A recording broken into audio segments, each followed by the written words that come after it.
a gente fala um pouco da peça e abre para perguntas. A peça foi feita em 3 meses e meio.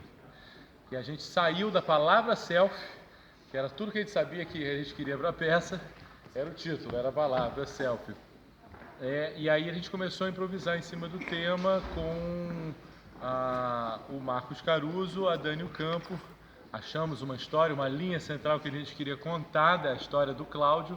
E a partir dessa história a gente jogou muita coisa fora, muita coisa entrou, saiu, foi um processo muito gostoso, onde todos esses papos que a gente tem hoje em dia, né, sobre como, olha como está todo mundo com a cara no celular, você entra num restaurante, as pessoas estão uma na frente da outra, conversando no celular, tudo isso que a gente pensa, né, sobre, passou certamente pelo nosso processo, e continua passando, porque como a peça é nossa, a gente tem muita liberdade para estar sempre ajustando, além de colocando as novidades que chegam, um pau de selfie aqui, um Pokémon dali, além disso também com a liberdade de estar sempre melhorando. A gente tem muito prazer em fazer a peça, a gente dá para ver isso em cena, a gente gosta de fazer direitinho, fazer bem, então a gente está sempre com muito aprumo, sempre tentando melhorar.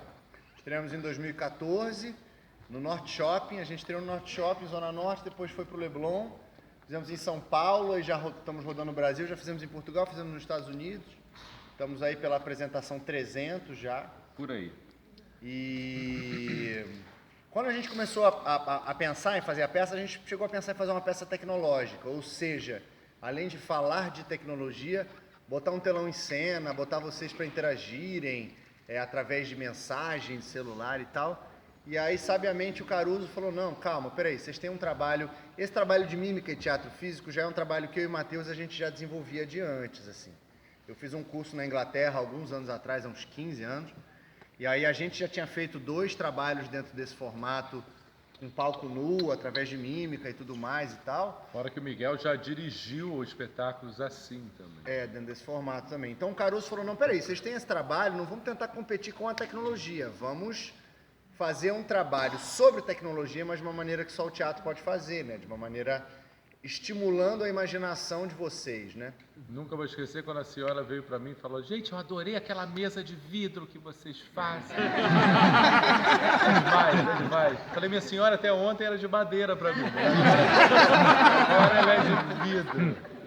E é demais, isso eu acho uma das coisas preciosas do espetáculo, que a gente, além do encontro que o teatro né, e que a gente continua um pouco depois nesse bate-papo, né, esse encontro que acontece aqui e que jamais vai se repetir, né, esse tal do momento presente, né, que anda sendo tão botado para trás, o teatro tem essa possibilidade também de refletir vocês, e acho que essa peça reflete o que a gente está passando com muito humor, né, claro, mas eu acho que é preciso falar sobre Kevin, né? Como diz aquele filme, precisa falar sobre isso porque a gente está cada vez mais, né? De 2014, Miguel achava que essa peça ia envelhecer, que em algum momento iam botar um chip na cabeça e pronto. Connect Man não ia fazer mais sentido como uma coisa, né? Até incrível, vai, né? Mas né? não tão rápido assim. Até vai, mas Bom, se bobear, já tem alguém existe, com chip né? no cérebro, não é? Acho que Japão, Estados Unidos, sei lá, na Alemanha, alguém... os tais dos transhumanos já existe, isso é uma informação... Já existe chips na pele, já existe coisas muito loucas e tal. Mas ao mesmo tempo, hoje em dia... No silicone, tem chip no silicone? Pra quê? Para dados do implante. Você chip no legal, silicone, tá vendo? você só faz assim com a cabeça, ele... Programado. Muito bom.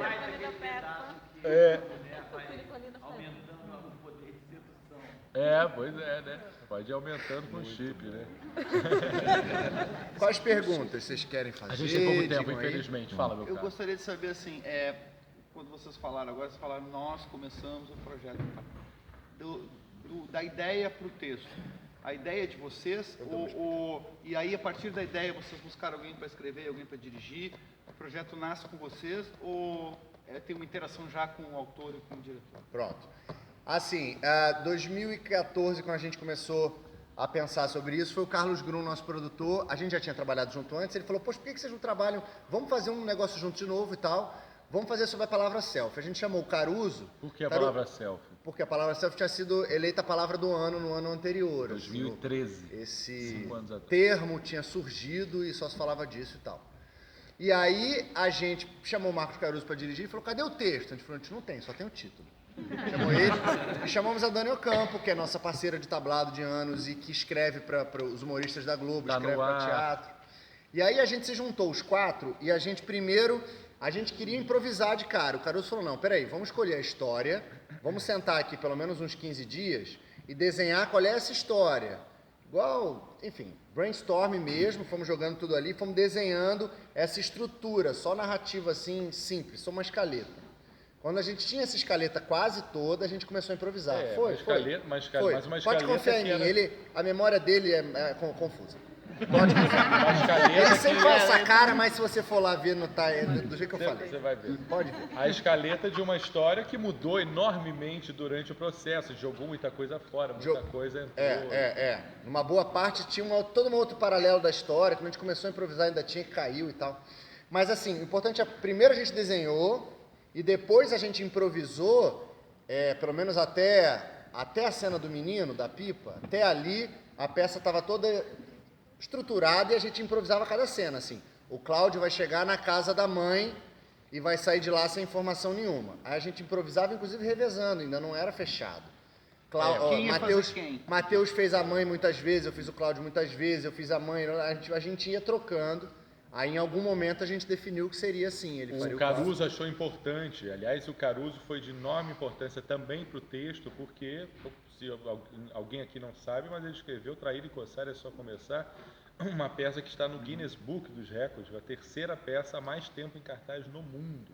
Primeiro a Ratoeira, depois La Leçon, a Catetrice, a Cantora Careca, e terceiro ele. Então tem uma noção de de como pegar a atenção de vocês, porque se não fosse o Caruso e se não fosse essa trajetória, seria uma peça de esquetes, né? A cena da mãe, a cena da namorada, mas tem um fio condutor, tem uma história, tem um Cláudio, um drama que segue esse cara, e por isso o Caruso achava importante ser uma pessoa só, um ator, que a gente botasse o Cláudio e o outro ficasse em volta fazendo os outros. Então, Parabéns, viu? Oi. Obrigado. Oi, Fala. como é que vocês viram, por exemplo, os personagens que são apresentados? Há uma luta em determinado momento entre o passado e o presente, né? Isso. Como buscar esse ponto de equilíbrio, né, entre os benefícios da interação com o mundo que o passado, os nossos avós traziam para a gente, com as benesses também das redes sociais, que também tem um lado positivo muito grande. É a Né? questão Como da a gente peça. não ceder ao estresse e buscar esses benefícios. Sem cair no Como clichê, vocês, sem cair no clichê. Como é que vocês, na vida de vocês, que também é muito atribulada, ainda mais no painel artístico, vocês conseguem se articular com isso, entre o passado e o presente? Depois de muito me perguntar sobre isso, porque a peça fala justamente sobre isso, e porque as pessoas perguntam, mas e aí? A gente assistiu a peça, a gente gostou, mas qual é a opinião de você? E aí, como é que faz para deixar o celular? Né? E eu acho que essa peça, ela não fala, larga o celular. Ela fala, se relacione bem com ele. Minha mãe, que está aqui presente, é psicóloga de toxicômano, e fala que o problema não é a droga, o problema é a nossa relação com ela, né? Então, daquela cena que o outro está com baseado e o outro está completamente viciado, qual vício é pior? Qual vício né? é pior, né? Qual vício é pior? Então, acho que é isso. Acho que se a peça funcionar, ela vai fazer a gente se perguntar mais. A gente não se pergunta, a gente simplesmente vai. Sabe aquele momento que a gente está assim, meu Deus, como eu estou cansado de estar aqui. E volta. Talvez essa peça faça a gente, meu Deus, eu estou cansado. Lembrei da peça. Vou deixar um pouquinho aqui. Só um pouquinho. A gente não percebe que a gente é que se permite escravizar. Exatamente. A gente não percebe exatamente. A Dani fala muito isso, assim. Não foi o Steve Jobs que inventou a câmera de selfie. Foi a nossa necessidade de virar e tirar foto da gente mesmo que fez o cara ter essa cara de botar uma câmera aqui na frente.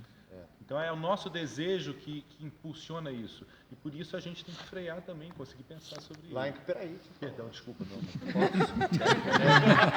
Eu tô brigando com ele. Esqueci, olha só. Oh, meu amor. Não, eu ia falar, lembrei. Lá em Campinas a gente fez um bate-papo, todo dia a gente faz, e a moça falou, acho que ela era socióloga, não me lembro. Ela contou pra gente da nomofobia.